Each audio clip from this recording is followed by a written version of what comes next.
Earlier this week, Osama bin Laden's previously unpublished letter to America, and that's in quote, was released on TikTok, and some thought it was to great fanfare. There were certainly people that call themselves influencers that had felt, compelled to comment on it. In my view, having read it, it's kind of an illegitimate screed against American values that are repeated endlessly by those who are anti-American. And we should not forget that in 2 days, or the day that this is being first shown, Sunday, the 19th, is the 160th anniversary of the Gettysburg Address by President Lincoln. And in its simplicity, it's so wonderful to sum up the essence of the American experience. Mark, how is it then that a sizable percentage of our population has so quickly forgotten the horrors of 9/11 and the fundamental tenets of America, and have forgotten the eloquency expressed by President Lincoln 160 years ago? We have seen this pivot in the way we frame debates in our politics and the values that we express over the last 10, 15 years.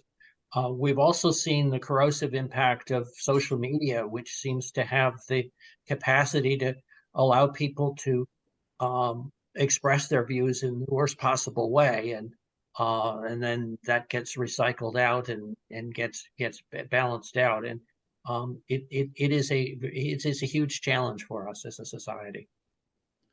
Mike, I watched in dismay as videos of influencers, I mentioned that earlier, spoke about the legitimacy of the bin Laden letter to America, and I frankly can't understand it.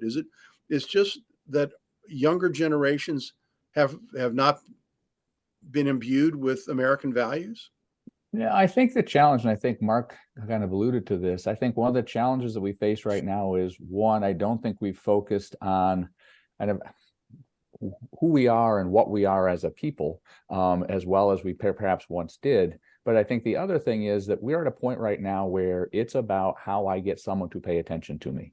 I think Mitt Romney, in an interview I saw with him a couple of weeks ago, talked about how identify members of either party, quite honestly, in the House of Representatives, and those that you recognize aren't those who are actually serious legislators. They're people who have been able to make a name for themselves and be overly visible.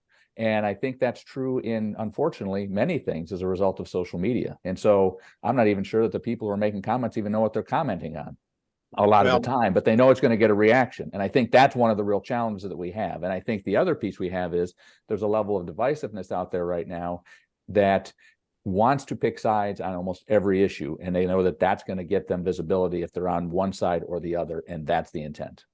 All right. So before we go to break, I just want to read a few, sentences from Lincoln's beautiful address.